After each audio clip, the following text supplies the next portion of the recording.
What is up, everybody? Happy Monday. Welcome back to the Daily Dose. I am your host, Dylan Davis, joined by Matt McGinty, my co-host slash guest, I guess you call him. We don't know what his description is here.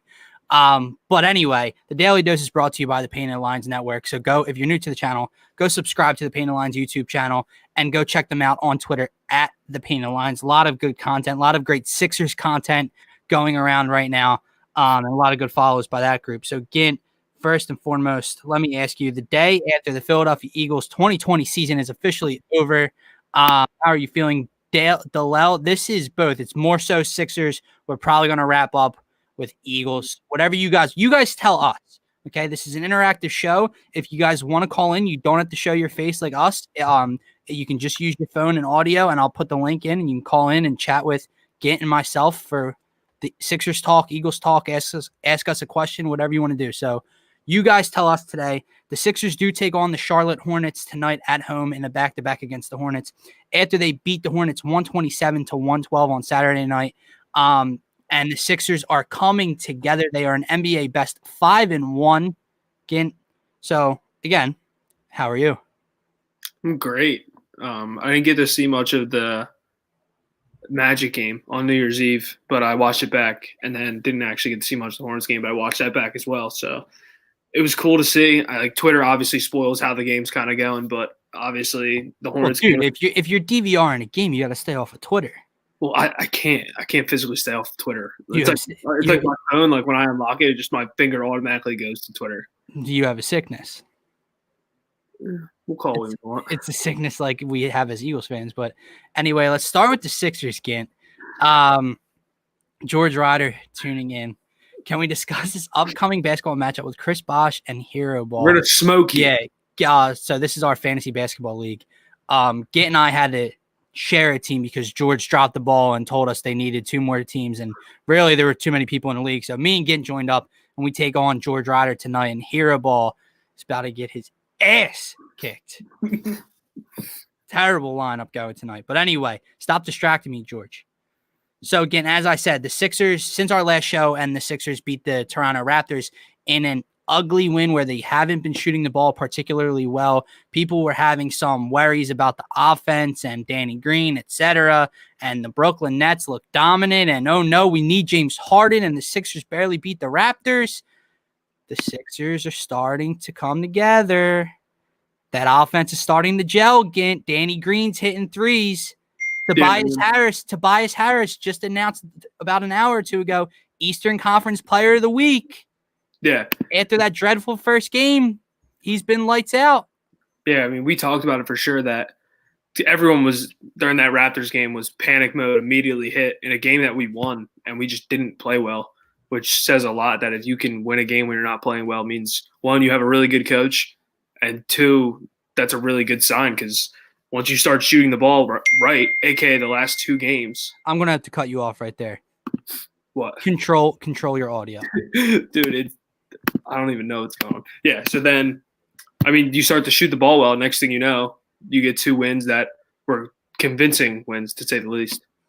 Yeah, convincing wins. I mean, they beat the Magic by, what's that math there? 24. That cuts down education. 24 over the Magic on the road, mind you. No fans, but on the road. And then they take care of business against the Hornets, 127-112. They beat them by 15.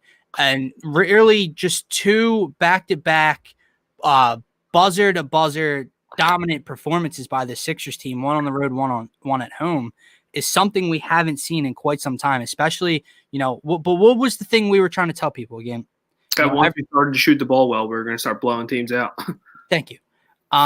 So everyone was ready to press the panic button and the eject button and get the hell out of here because the offense didn't look that smooth. And, if the guys who shoot the ball well, Seth Curry, Danny Green, before they got here, once they start to hit shots, this offense will look completely different.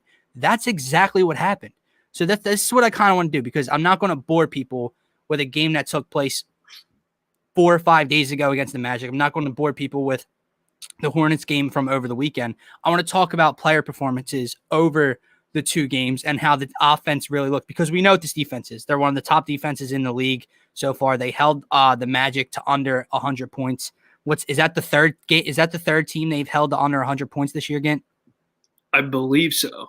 Yeah. The Raptors, the Wizards, and the Magic. Yeah. Yeah. So, or no, was it the Knicks? I think it was definitely not the Wizards. I think it was the Knicks. The Knicks. So 50% of their games so far, the defense has held the opponent to under 100 points, which is really hard to do in today's NBA. But so yeah, I want to talk more about how the offense is coming together, what it looks like, what you're seeing. Let's start with Ben Simmons, everyone's favorite person to talk about. So Ben Simmons only put up, I believe, 9 points in Orlando against the Magic, but he did what everyone wanted him to do: shoot the ball. And it looked in rhythm. It looked clean. He didn't hesitate. Just what were your quick thoughts on Ben's three in the corner against Orlando off the Joel Embiid? Awesome. I mean, like I said, I didn't get to see it live at the time. So I just got a bunch of text messages, and the people where I was with were like, oh, my God, Ben hit a three, Ben hit a three. But just to dive off that real quick, it's crazy that, like, that was the game everyone was so pleased with Ben. And he had 9, 10, and 8, I'm pretty sure. And then the other night he had 15, 12, and 10. Yeah. That game was a better game because he shot a three-pointer. We'll get to the triple-double performance very, very shortly. But, funny story real quick about the Ben three. So I'm watching the game. I was at a small gathering for New Year's Eve. No people. It's COVID. I was not at a party, just a small gathering with a few friends. And we had the game on. And my friend needed something open. So I turn around to open it. And two of my friends start going crazy. And I'm like, what?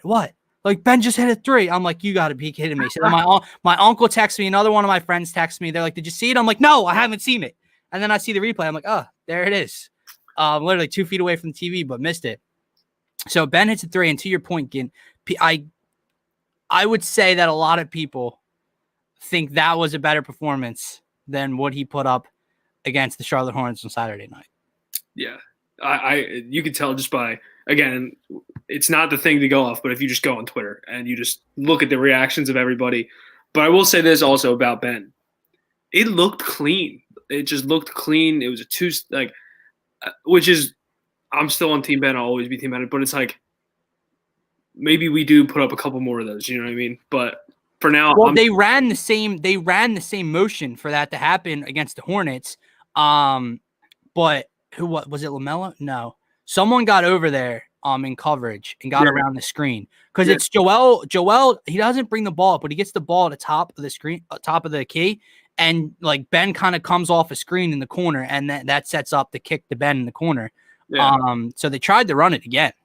So I don't know if that's something Doc's trying to implement maybe once a game or every other, whatever it's going to be. But they tried to run it again. To your point, just receive the pass, pull up, no hezzy, put it up in rhythm.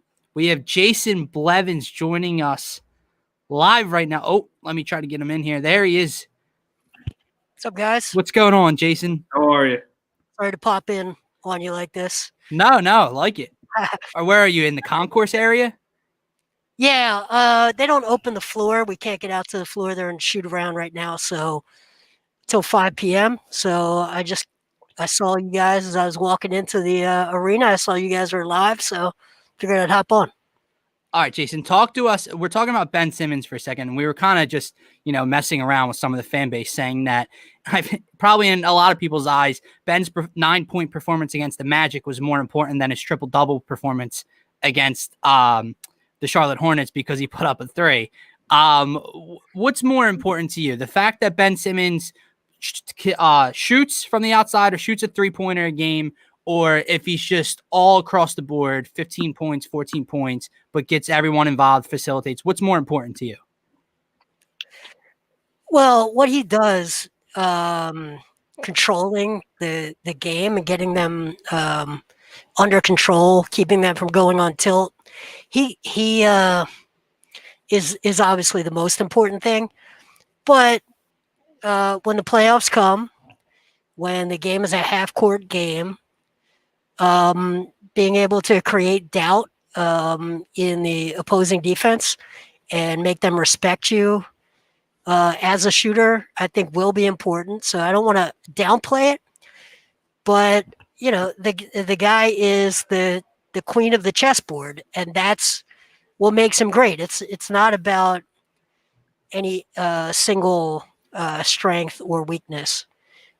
He's truly, the queen of the chessboard. So you can use him in so many different ways. You'd like there not to be that one glaring weakness. Yeah. All right, Jason, can you talk to us for a second? Because there was a few off-season acquisitions that we've talked all about with the painted lines before the season started. But I know, like, hearing from Kai Carlin and hearing from Paul and you, Dwight Howard is a great guy to cover, apparently. He doesn't, fill the stat sheet. He doesn't put up points really, but he controls the glass. He's a rim protector when Joel's not on the floor. But even more so, he's just his maturity and, presence off the floor, whether it's on the bench or post game, keeping the young guys out or Ben out for post game shoot arounds. Just talk a little bit about Dwight Howard's, place on this team and how he's been. Yeah, I actually wasn't planning on coming tonight. I was at Saturday night's game. It's 2 games in a row against the Charlotte Hornets. Not exactly exciting. But watching Dwight both before the game and after the game on Saturday, I want to really write and dig in on him. So I'll say before the game, what I noticed was he took Tyrese Maxey under his wing. Really, those last 10 minutes before tip-off, they were having fun. They were playing one-on-one. He was guarding Tyrese. He was making Tyrese guard him. And then little things like going over to talk to the referees and sort of inviting Tyrese, making it a safe space for him to come over and get to know the referees. Those are the little ways that veterans sort of have relationships and let's face it, referees are human. We want to pretend that they always play it right down the middle. They try to, but it's never a bad thing when people root for your success. So little ways of giving Tyrese, a rookie, putting a face and a name to him for those referees, I think it's little stuff like that. And then after the game, we're sitting there, we're waiting for Doc to talk. It's 10 minutes after the game has ended, and Dwight's coming back out onto the floor. The next thing you know, you realize Isaiah Joe, Dakota Mathias, Terrence Ferguson, and Matisse Thybulle are coming out with him. And what he's doing is he's just getting an extra work with those guys. They didn't get a lot of playing time. And he's just leading by example and also making it fun. So keeping those deep bench guys that aren't getting a lot of playing time engaged, giving them structure and a way to feel engaged in the team. These are little ways that I think he is just surprising the hell out of me personally, based on his reputation before he got here as sort of a goofball that didn't take the game seriously. Yeah. Again, I got one more question for Jason, and then you can throw whatever you want at him. Jason, can you talk a little bit about the offense over the last 2 games? Because since our last show on the Daily Dose, we reviewed the Raptors game, and people, were worried. Oh my God, we need James Harden. And Gant and I talked a little bit about, look, if they just hit open shots, this offense looks completely different.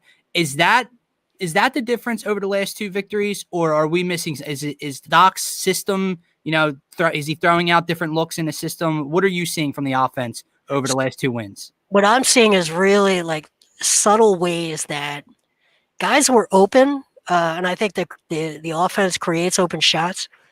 But what I'm seeing now is there's just like a half a step that they're able to see each other and see the lanes the same way. And this is something that develops over time.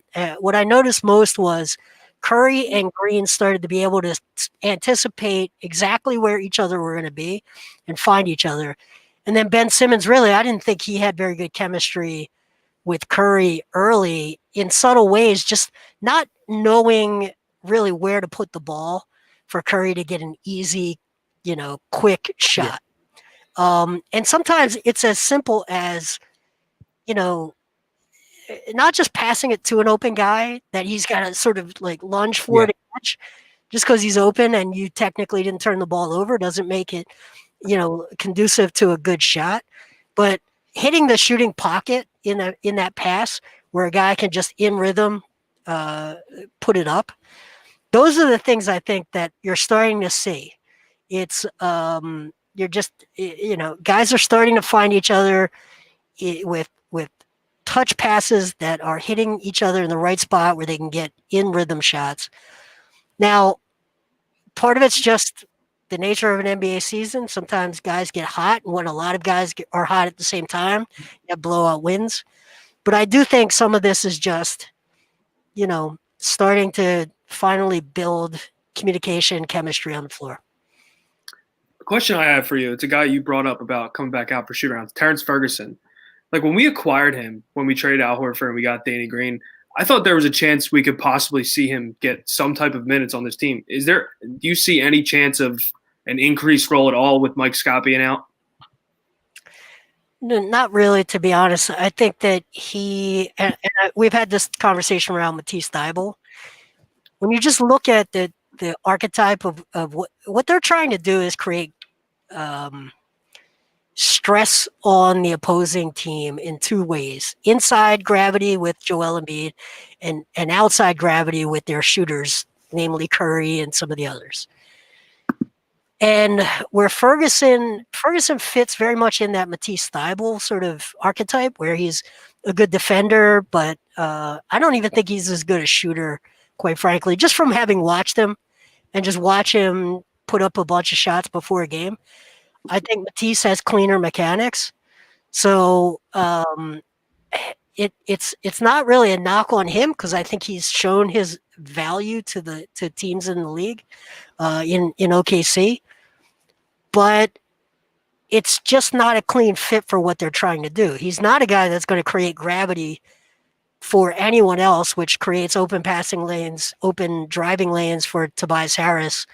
I'm sure you guys talked about him being Eastern Conference Player of the Week, or Ben Simmons, who really needs those sort of passing lanes. So his value is on the defensive end, but you have Matisse, who's probably ahead of him right now in the rotation, taking those minutes. So, barring a trade, I don't see a lot of minutes for him. Gotcha. All right, let me ask you one more about Seth Curry, because you brought him up. Something that has, shocked me or a little bit is Seth's handle, Seth's ability to get to the rack, Seth's ability to drive and penetrate and kick out. He did that a couple times to Danny Green against the Hornets. Is that something you knew that was a part of Seth Curry's arsenal, or is this, new to you as well? Gosh, how do I say this in the most nice way possible? I think quite frankly, I think a lot of this is a function of teams overplaying. I don't actually think, I'm not sure that he's as good. He's not a ball handler. He's not an elite passer. Yeah. To my eye, he's competent.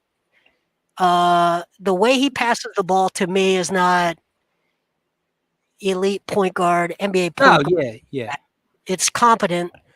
But I think what you're seeing is teams are overplaying him so much as a shooter. It's opening some of those things up for him. He's pretty good, but he is historically pretty good as a finisher at the rim. I think when you look at his stats, I think he is underrated as a finisher. He's got a nice little floater. But I think a lot of that starts by just teams overplaying his outside shot. So, it's not a huge knock, I hope. He doesn't scream, Chris Paul level, Kyrie Irving level. Yeah. So I guess what I was trying to go with that is he's the best three-point or pure shooter we've had since JJ Redick departed. So I guess the way I should have phrased my question is, does that surprise you? But at the same time, how does it benefit and help the Sixers team in a way that JJ couldn't? Well, I think he's certainly a better ball handler than JJ Redick. I think he's a little bit quicker. I think JJ moved laterally more with the ball, trying to create a pull-up jumper. And I think Curry is much more of a downhill vertical driver, which I think creates more stress on the defense. So I think he does dribble to create the right kind of pressure on the defense versus Redick. But, their role is pretty similar, quite frankly. I think he gives you a little bit more, and I don't think he hurts you anymore on the defensive end. All right, awesome. Well, this is Jason Blevins down at the Wells Fargo Center joining us live, guys. You can go follow him on Twitter at JBlevinsNBA. Jason, have a great night and enjoy the game. You too. Keep up the good work. Thank you. Thanks, guys. Always a good time talking to Jason, especially down at the center. Again, I'm on the inside of the stadium, living vicariously through someone else. I know. Little jealous. Yeah. All right, so we touched on a little bit. Let's talk about the guy. There's the big story of Tobias Harris. We're going to get to him last. Let's talk about Seth Curry because we just talked to Jason a little bit about him. But again, over the last 2 games, he dropped 17 against the Knicks. He had 17. Was it against the Cavs or the Raptors? But over the last 2 games, he's had 21 against the Magic, 21 against the Hornets, 7 of 12 shooting against the Magic, 8 of 11 shooting against the Hornets, and 5 of 7 from 3 against the Magic, 3 of 6 from 3 against the Hornets. Seth Curry, one of our biggest questions was, where is the offense coming from outside of Joel Embiid? Seth Curry is a huge reason right now. What is that shit grin for on your face, kid? No, I'm just laughing about, I saw a stat that he makes 62.5% of his catch and shoot jump shots. That's unbelievable. Well, yeah. So Paul Hembekides, I had this stat from Hembo, from his Twitter earlier. So shout out to him. Toby and Seth combined on the season are 36 of 60. So 60% on catch and shoot threes this season. That is unbelievable. That's everything you wanted out of this offseason, was guys that could spread the floor for these two and just knock down shots. And to start, it didn't look too good, and that's when the whole panic button that we talked about, James Harden. But the stride this team's hitting, they're showing you everything you wanted in this offseason. Right, and to Jason's point, it could be, some guys are hot right now. Tobias, Seth, Danny was hot the other night. You have the way Joel's playing. Shake put up 18. Some guys are just hot right now. So maybe that's it. But so one of my questions for you again that I'll throw your way is, I guess every time Seth Curry puts up a 3 or a shot, it feels like it's going in. It's not, but more than not, I feel like it does. I don't even think it's going to hit the rim. Yeah. So my question to you is this something I'm not projecting Seth Curry to average 21 points a game throughout the season, but is shooting percentage wise, is 3 of 6 from 3 and 5 of 7, let's say 5 of 8 from 3 one night. Is this something he can sustain over the course of a season and into the postseason for this team? Because I think it's a huge part of their success going forward. Yeah, I mean, it's nearly impossible to ask a guy to shoot over 50% from 3 in the NBA. So, I mean, that's not going to happen. But this is one of the greatest comments I've ever seen. Children, mute yourselves. I'm not even going to read it. I'm just going to put it up for everyone to see from Steven. Yeah, I mean, just to get back to your question on if he can keep this up, I think he's getting shots that he would love to shoot. A lot of his threes are easy. They're open, which he's been blessed to play next to Ben Simmons and Luka Doncic the last 2 years. So that's something he can expect. But you can't expect someone to shoot over 50% from 3. Oh, no. But I think he'll shoot over 40% just because of the degree of difficulty of the shots he's getting. They're not tough shots. The shots that he is paid to make. So. Yeah. Everyone was panicking about Danny Green. Danny Green hit 3 threes against the Hornets. Everyone was firing against the Hornets, especially this man. Let me bring up this comment from Mark. Tobias Harris with an all-around performance against the Hornets. 24, 9, 6 assists, 4 steals, 3 blocks. He's the first Sixer with that stat line or better since Charles Barkley in 1990. He was named the Eastern Conference Player of the Week this week, as we mentioned earlier, reported by Shams. So, again, Tobias Harris had a rough opening night against the Washington Wizards. Everyone wanted him out of Philadelphia, and he has been beyond impressive over the last 5 games. Yeah, I mean, me and you mentioned that we just need him to be like solid. He doesn't have to be a max contract player, but the last couple of nights he's been every bit of it. I mean, you look at the other max contracts in the NBA. He's obviously not the degree of Giannis, but right. You look at that stat line. You're not going to get much better than that out of anyone. No, not especially when you look at that stat line and you put him next to Joel Embiid and Ben Simmons, and with Seth Curry dropping 21 and Shake giving you 18 off the bench. They had 6 guys in double figures against the Hornets, and Tyrese Maxey gave you 9 in limited playing time. They almost had 7 dudes in double figures. Yeah, Tobias Harris has been everything we want and need. Now, this isn't me being mean to Tobias Harris, but so, I know where you're going. Now, this is where if he has a week where he shoots 42% from the field and 40% from the field, we can't jump back on the train of this is the worst contract we've ever had and all this. It's due to come. Do I want it to happen? No, but it's due to happen. So I guess one of the things I want to continue to see with Tobias Harris, do I expect these numbers to keep popping off the the box score night in, night out? No, I don't.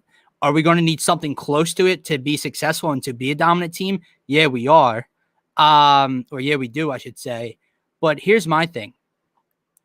Is this Tobias Harris? Because to Doc Rivers' point, after the first game, ever since then, he's making quicker decisions with the ball.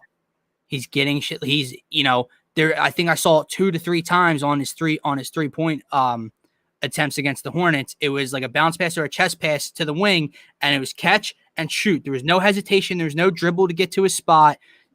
I guess what I'm saying is this Tobias Harris just playing extraordinarily well right now, or is this a byproduct of him under Doc Rivers? Yeah, I mean, that's something I definitely was going to bring up. We talked about it when we got him, was this Tobias Harris that shot close to 40% or shot 40% from 3, shot 50% from the field, and then came here and struggled, and it was like, oh, well, maybe that was a fluke.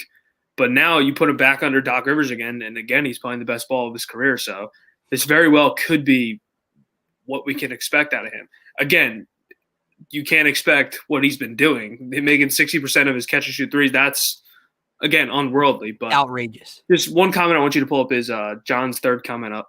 All right, hold on. I was just going to read the stat lines for Tobias. So Tobias Harris against the Magic, 20 points, 8 of 15 from the field, 3 of 4 from deep.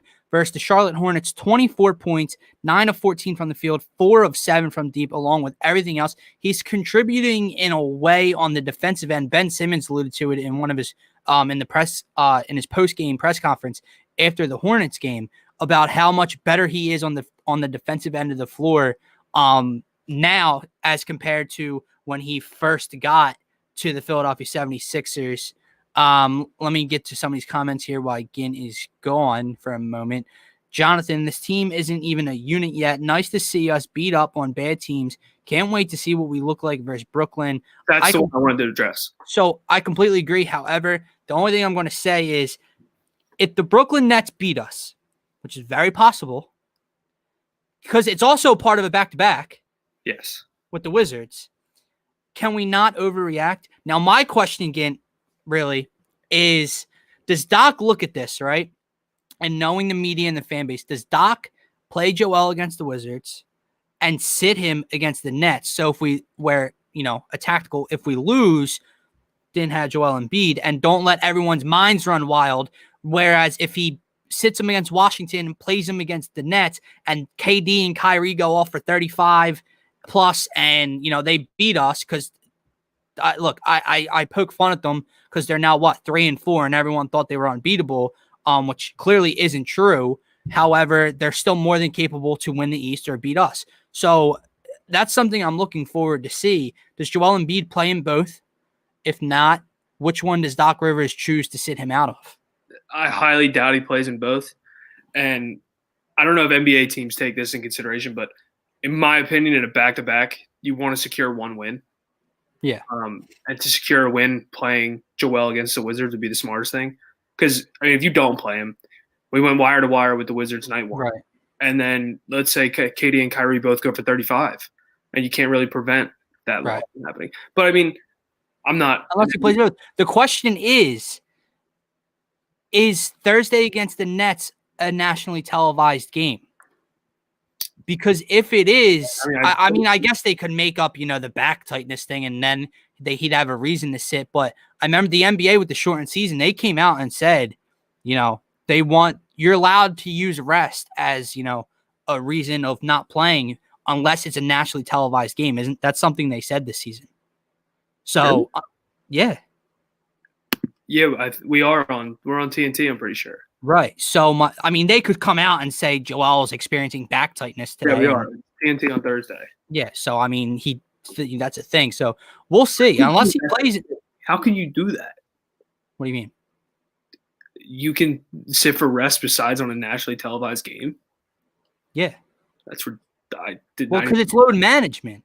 I understand. I remember they were trying to get rid of load management. But what's the difference? I understand it's a nationally televised game. Because it's a shortened season coming off October, only a 72-game season. So they're allowing for that to happen.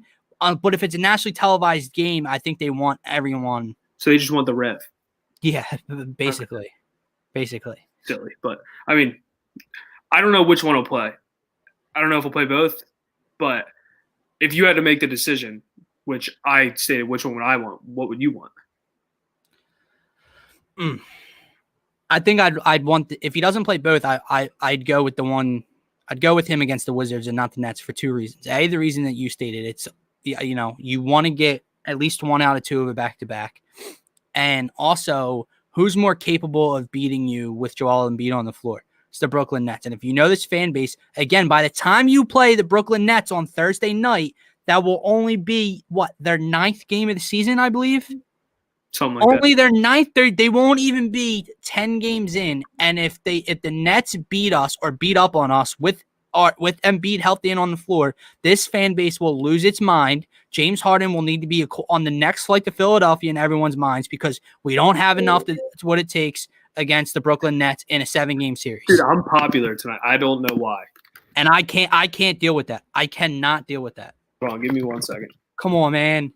Go ahead. Keep talking. Live on the Daily Dose. Let's get to more comments here while Gint takes a phone call because he's Mr. Busy tonight. Let's see.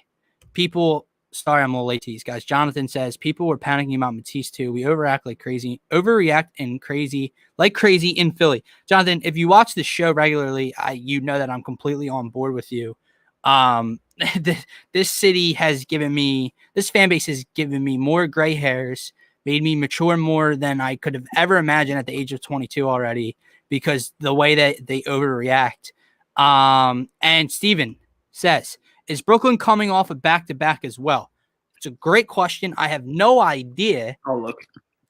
So if it is, could that get – so what if Joel Embiid rests against Washington and the Nets rest Kyrie? They're not. They play tomorrow and then they play again Thursday. That's actually a front end. What about Friday? What do they play Friday? Yeah, that's a front end of the back-to-back. When they play Friday, they play Memphis. That's interesting. My thing is also with Joel and playing against Brooklyn is, and I don't know if NBA, I know in high school you do this, you don't want to show teams everything you have. So not playing Joel wouldn't give Brooklyn any tape against them, for the matter. Obviously, they're going to have tape for every single game he plays. But yeah, and just so that people don't lose their minds, because I know they would. Just to wrap up the last, 2 wins, they were 2 wins in which the Philadelphia 76ers easily handled 2 teams that they should beat. One was on the road, wire-to-wire victories. Everyone was shooting well. So when you have of Tobias Harris giving you 20 and 24, and you have Seth Curry giving you 21 on back-to-back performances, and you have Joel Embiid putting up MVP-type numbers, and you have the defense and facilitating of Ben Simmons and Shake Milton off the bench giving you 18, and so on and so forth. This is the team, guys. I know it's early. I'm not saying I'm expecting this to, this type of shooting and all to sustain throughout the rest of the regular season. What I was saying when people ask me, do you think we have enough to make it out of the East or whatever without James Harden? Yeah, because if this is the type of performance you're getting, when you have Joel Embiid and Ben Simmons on the floor together, one of the announcers on TNT had said it before, like when they played the Bucks, so Giannis was number 1 on the floor. But past that, like the next 3 guys, or no, it was the year we had Jimmy. He was like the next 3 to 4 players. I know it's different then, but next 3 to 4 guys are Sixers, and with being Joel Embiid and Ben Simmons 1 and 2. So if you have those two on the floor playing at a high level and playing the way Embiid is, and with the defensive bend, no one scares me to the point where I'm like, we have no shot of winning this game. Yeah, we have no shot. So if Tobias, that's simply the key. Are they hitting open shots in the playoffs and later in the season? And is Tobias Harris averaging 20 plus? That is a huge key to this season. And again, I mentioned it with one of the comments when you were a little busy earlier. Ben alluded to how Tobias is much better on the defensive end of the floor now than when he first got to Philly. That is huge in a playoff series against Boston, against Brooklyn. If he can step up and be serviceable against those wings. He didn't do that last year. He didn't do that the year prior. We always had issues with those wing players. If he can step up and be a body there, that's huge. Yeah, definitely. We've had a past of having to hide multiple people on the defensive end, and that's something you really want to get out of. And I think that's something we're getting out of, like you said, with Tobias being more serviceable. You've been seeing Shake too. I know me and you talked about how we would love for Shake this season to show us something defensively and not be an absolute terrible body to have down there. So, and he has so far. And Shake, we were not, overly critical, but we were telling everyone, like everyone was anointing him 6th man of the year before the season. And after the first game against Washington, he struggled. He looked timid. He gave you 18 off the bench the other night, albeit against the Hornets, but he gave you 18. That's another, aspect of this team. My last takeaway over the last 2 games is something Jason Blevins said earlier to us. This team in those 2 wins, I think, and again, it's against lesser, talent. However, they showed you they can beat you in multiple ways on offense. Against the Hornets, Joel Embiid was not down on the block a lot, dude. There was multiple times Gordon Hayward was on Joel Embiid, and he was not posted up in the block trying to get the ball down low. Okay? So they showed you we can play inside out and get the ball down low to Joel and work from the block. Hold on, breaking news. Nets star Kevin Durant is expected to require 7 days of quarantine before returning to action due to contact tracing and exposure of COVID-19. So he won't play. Wow. Okay. That's from Shams too. That's from as credible as you can get. Yeah. Wow. I have so many questions about that. So contact tracing, where? Like from home? That means someone, a family member, then maybe because why? I think it could be anyone. Right, but why would it just be Kevin Durant? Like if it was during a game, or I don't think it's from anyone in the Brooklyn locker room. I think it has to be outside of basketball. Right. Wow. Okay, so Kevin Durant will not be playing against the 76ers on Thursday. That changes everything with the Embiid comment now. That, and also for everyone that's on board of I need to see them play a contender 8 games in, we shall see. That's also a great comment from Steven. That could mean a lot in terms of playoffs. Yes, sir. Could come in big in season series. Yeah, you're absolutely right. Because how many times we play the Nets? Well, we only know the first half of the schedule, so who knows? All right, let's move on to tonight's game against the Charlotte Hornets. It's the second game against the Hornets back-to-back. So you guys can comment along with us, your score predictions, your stars of the game, your key to victory, whatever you want. Key to victory, again, I don't even know if we have to go over that. The Charlotte Hornets, the 76ers should have no issue beating the Charlotte Hornets tonight. And I know that comment's about to come back and bite me in the ass late at 9 o'clock tonight. However, they really shouldn't. So I guess the only thing I'm looking to see really differently, what's Tobias Harris going to look like after that strong week? Is the shooting going to continue, and are they going to attack Charlotte differently? Like maybe that was why Joel wasn't on the bar, to show that they can beat you different ways. Is Joel going to be more on the block tonight and dominate down low, or are they going to try to beat you from the outside again? That's something I'm looking for tonight. How about you? Yeah, I agree. Like you said, I don't think they can beat us. But, I mean, like you said also that – they haven't beat us since, 2016. Yeah, that's going to come back. And, Kemba Walker scored 60 points against us. Charlotte still couldn't beat us. That's the Jimmy the Jimmy Walker. Yeah, that was the guy that dribbles the ball in the hotel room at 3 a.m. that works so hard. He works really hard. 60 points. He works really hard. No, I'm interested. There's not really much to be – because you just played them. So there's nothing different that's going to come out of it. I have an idea. How about 2-5 guards Terry Rozier tonight? That was also how about that little adjustment? And this, I'm not like coming at Doc's neck or anything, but how many threes or how many buckets did Terry Rozier need to get for Charlotte when they were hanging around? We were up handily most of the game, but they came back like 10 points, 9 points, like in the fourth quarter. Like, how many times did Terry Rozier have to beat you before we go, okay, let's strap Ben on him and shut him down? Ben's following around LaMelo, but like, come on, dude. Come on. Yeah. He had 10 points on 16 drives on Saturday.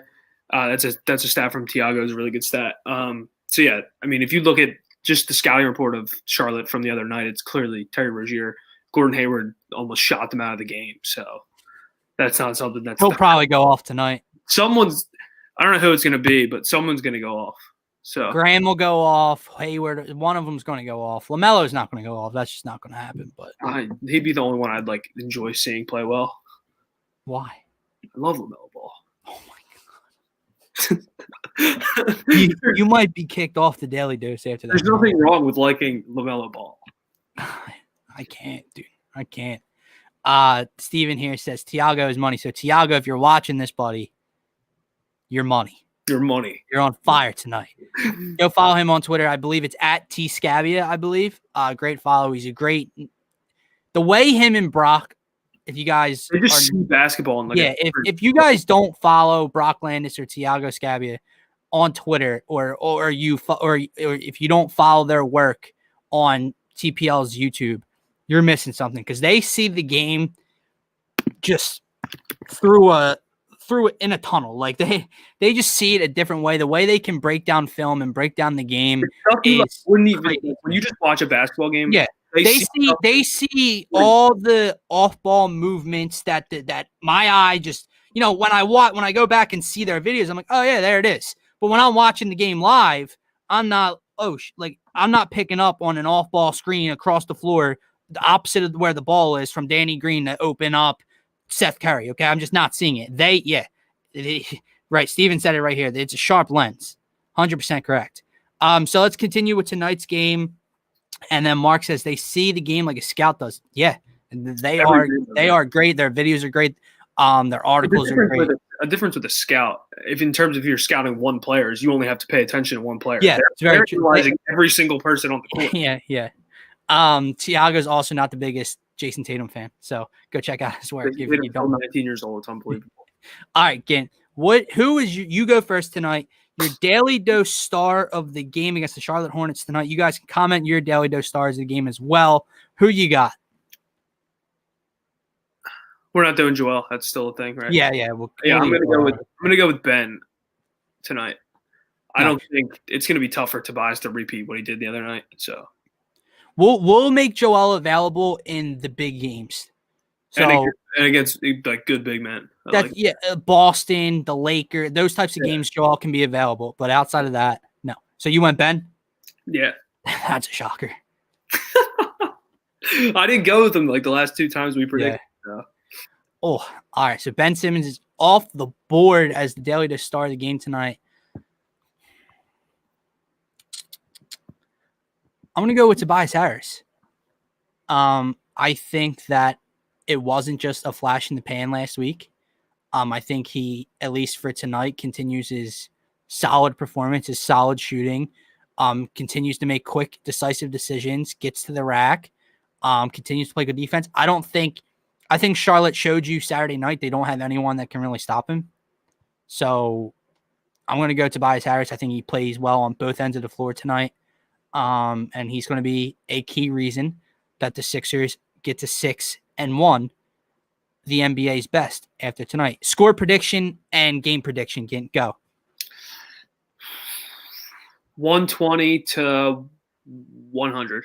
Wow, another 120 performance? Yeah. Think the offense continues? Oh, yeah.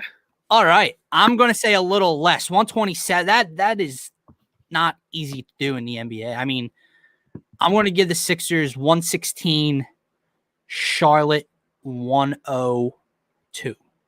Sixers win by 14 against the Charlotte Hornets and wrap up that back-to-back against them. Again, we have a few minutes left, so we both have the Sixers getting to 6-1. Let's shift gears a little bit to the guys. I got to jump off before this, just for practice. Nah. I have to. No. First practice of the year. Can't be late. Nah. But you go on your Eagles rant. The only thing I'm going to say is number 2 is not good enough to be a starting quarterback next year.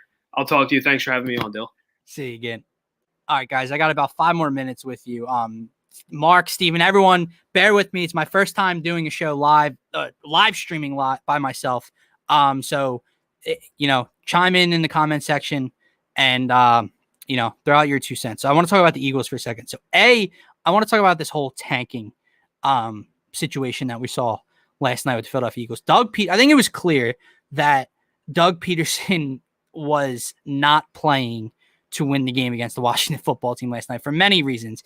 The fact that he took out Jalen Hurts and put in Nate Studfeld to start the fourth quarter against Washington in a 3-point game.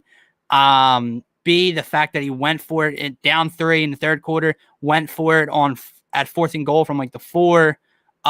C, no one even talked about it last night. I was losing my mind, cracking up laughing when we had the ball at Washington's 34 or 35-yard line, down by 3, 17-14, still the same score.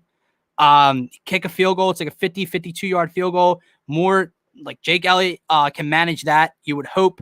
Doug keeps the offense out there, takes the delay game call to make it now like a 58 to 60-yarder, and then brings the punt unit out. Like, if Doug Peterson was not playing to lose that game, I don't know what you're watching. What I will say, however, is why, like, I get it. If I was a Giants fan, I'd be like, damn, that sucks. I want to say something. No one should feel bad for the Giants. Okay. If Evan Ingram catches that ball against the Eagles weeks and weeks ago when Carson Wentz led them to a comeback, the Giants were up by 11 points against the Eagles on Thursday Night Football with like 6 minutes left. Maybe win that game. Maybe win that more than 6 games and don't need help from the Eagles, who are already out of playoff contention. And don't be as upset next time. B, you can blame the NFL because the NFL decided to flex the Philadelphia Eagles and the Washington football team's game to primetime television. And also, my last point is the fact that is tanking okay in every other situation? If that game was at 1 o'clock, would anyone give a damn that Doug Peterson coached that way? Would anyone care if the NFL didn't flex it to Sunday night primetime? No. There's tank for Tua. There's tank for Trevor. The Jets, by sticking around with Adam Gase and that slop, they were going to beat the Raiders.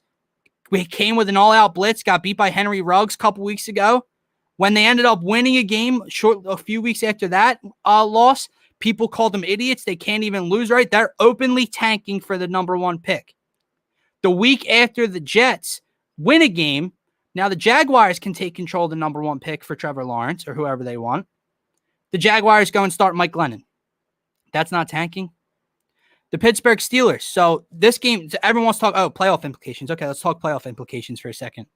The Cleveland Browns Pittsburgh Steelers game had playoff implications on the Miami Dolphins. Browns win, they get in. Dolphins needed a loss after they lost. Pittsburgh Steelers started Mason Rudolph.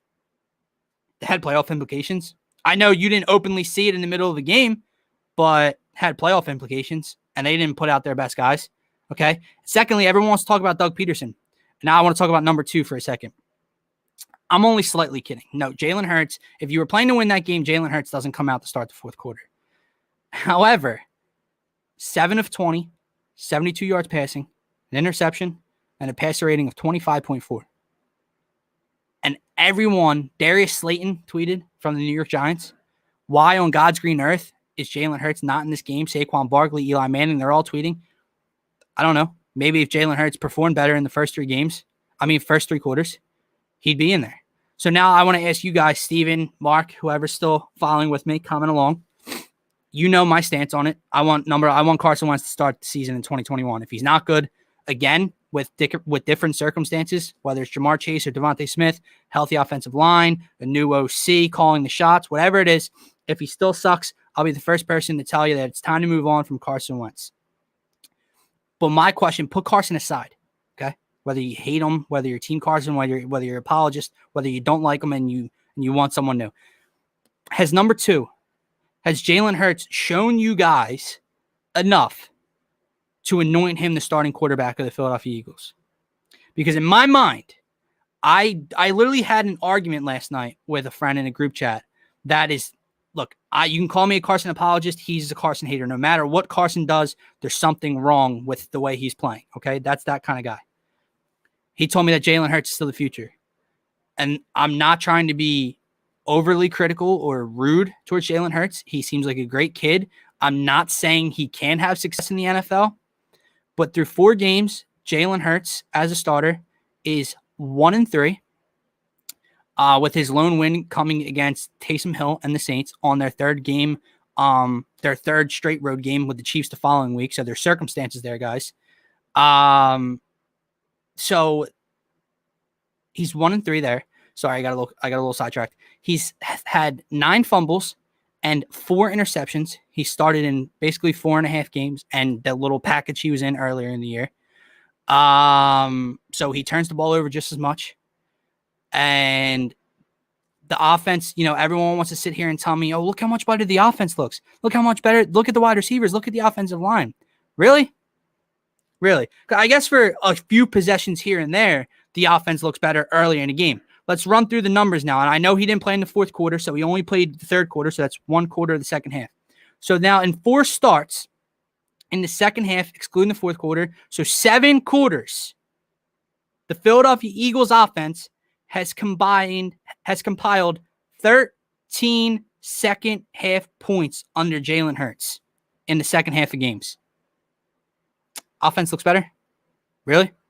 The same shitty defense that Carson Wentz had 4 turnovers against, that Dallas Cowboys defense early in the year.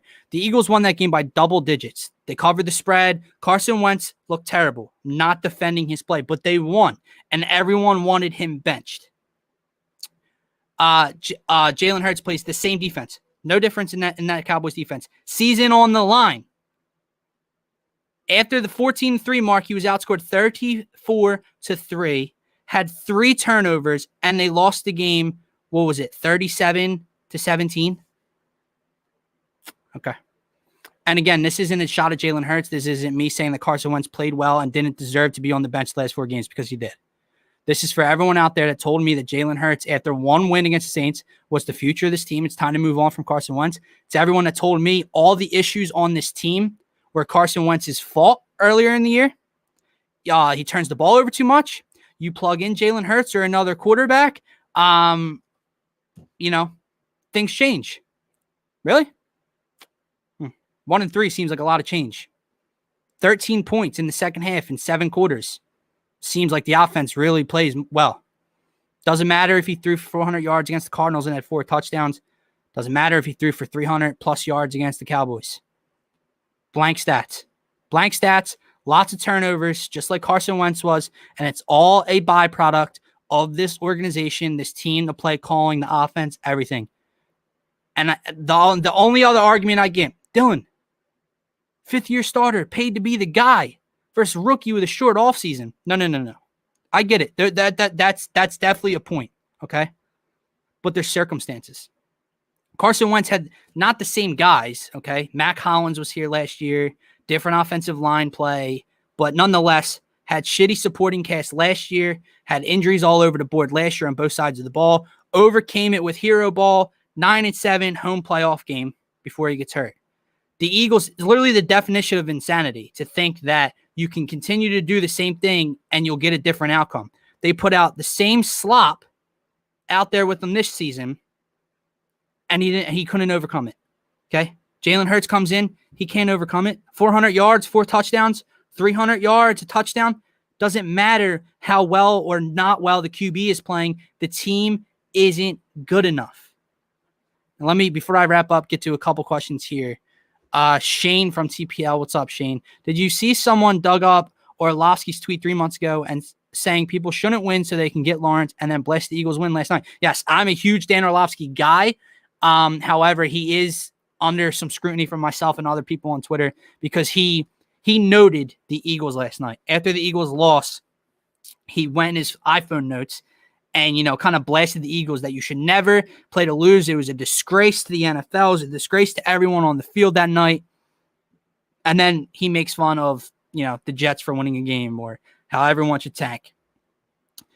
Kevin says, draft Trevor or Jamar Chase. Well, Kevin, they're not getting Trevor Lawrence. He's going number 1 overall. And Jamar Chase is who I want. Jamar Chase or Devontae Smith. I'm team Jamar Chase, but I will not be upset either way. Steven, I think Carson Wentz is playing through cognitive issues that hit from that hit to the back of the head. Hurts is really just Dak, and that's not really great. He's not Dak. He's not as good as Dak with his arm. He's not. He reminds you that because he's mobile. He can throw on the run. He's not as good as Dak Prescott. And what did he show you through 4 games? They're 1-3. And 2 of the losses are against NFC East division opponents who, if you go back to the last 4 games, when I go back to that, oh, look how Carson played the last 4 games of 2019. Oh, yeah, but he played the NFC East. Oh, Jalen Hurts played the Saints with Taysom Hill, won. Played the 8-8 Cardinals who didn't make the playoffs, lost that game. Played the Dallas Cowboys with the season on the line. Andy Dalton, lost that game. And then had a worse passer rating on Sunday night than Carson Wentz has ever put up in 68 games of his career. And lost to Washington. Mark, the question is, do Eagles draft wide receiver at 6 or move back to like 9 to get extra picks? Because the Eagles need players to fix his team, not 1 or 2 players. That is a great question. I don't know the answer to that. Look, when it's draft night, like I just mentioned, I want Jamar Chase or Devontae Smith. I know you can go Patrick Surtain or Surtain from Alabama, the corner. I wouldn't be mad at corner. My thing is, I need a guy that can transform an offense. I think Jamar Chase is that guy. And whether you're rolling with Carson Wentz, who I want to roll with, whether you're rolling with Jalen Hurts, whoever it is next season, you have to give them a number 1 guy. It's not Jalen Reagor. It's not. You missed on that this year. Jalen Reagor can move to number 2 next to Jamar Chase or Devontae Smith. But I would go wide receiver. However, I do agree with the fact that, why not move back a couple spots, still get a guy with that 9th or 10th pick that can help instantly right now be a huge impact player while also compiling a couple later round picks, mid-round picks that can help plug some holes, because this team has way too many holes than just Jamar Chase or anyone can fill. Let me see here. Sorry, I'm probably missing some. Next year is going to get tough season. Next year with the amount of players that they will have to cut and trade just to get under the cap. Yeah, Mark, they are in cap hell thanks to your boy, not literally your boy, but Howie Roseman. Kevin, draft Trevor and Jamar Chase, trade Carson and Hurts. Kevin, not possible, buddy. Just going to leave it at that. I actually think both QBs can play. Eagles got caught their pants down with COVID. Yeah, look, I know I'm being overly critical. I'm not saying that Jalen Hurts cannot play in the NFL. It's more so just me being ticked off at the rest of my fellow fan base that thinks that he was the starter after 1 win. Steven says, I want Surtain the 2nd. Again, I'm not going to be upset with it. Having a cornerback number 2 next to Darius Slay could, allow your defense to really do whatever you want. And maybe that's the right route to go. Maybe I'm wrong on Jamar Chase or Devontae Smith. I'm just looking at it from the fact that I think this draft is deep with corners. You can get a cornerback 2 that you can plug in immediately in his rookie year that can play next to Darius Slay, while also getting your offense transforming stud wide receiver at number 1. You've missed too many times, guys. You missed on DK Metcalf. I mean, I can go through the names, but let's just go over the last 2 years. JJ Arcega-Whiteside, DK Metcalf. Jalen Reagor, Justin Jefferson. Breaking records in Minnesota. Pro Bowler his rookie year. And I'm not saying that he would have put up the same numbers here. He wouldn't. But he's still better than Jalen Reagor. Let's go back. Look, Howie's just track record of drafting. Let's go back to the 2016 draft. That running back draft, that Dalvin Cook, Alvin Kamara running back class. So there's a list I have to go back and find it, and I'll give it to you guys tomorrow. But there's a laundry list, a CVS receipt length list of running backs drafted that year. And they're all really, really solid backs in this league right now. You know who we drafted? Can anyone tell me? I'll give you 10 seconds. Which running back did we come away with in the 2016 draft with Dalvin Cook out there, Alvin Kamara, so on and so forth? Steven, you know this one?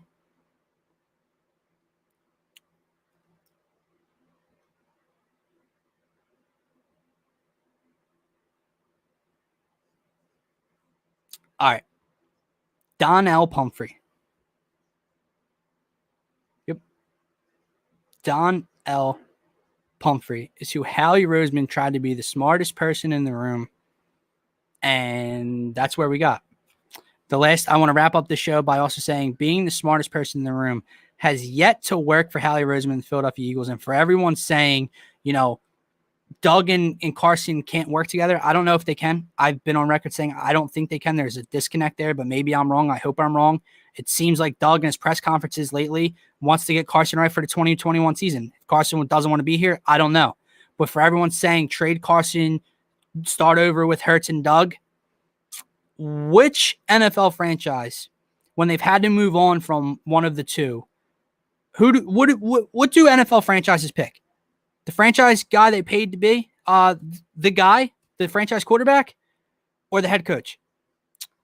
Head coach goes first, right? So we're going to be the smartest person in the room again, and we're going to cut ties with the guy we paid to be the franchise quarterback and roll with the head coach, that is Doug Peterson. I'm tired of being the smartest person in the room, guys. With that being said, I'm Dylan Davis. I'm the host of the Daily Dose, brought to you by the Painted Lines Network. The Sixers take on the Charlotte Hornets tonight, looking to improve to a 6-1 NBA best record early in this 2021 season. Go Sixers, and let's pray for a great offseason by the Philadelphia Eagles. Have a nice night.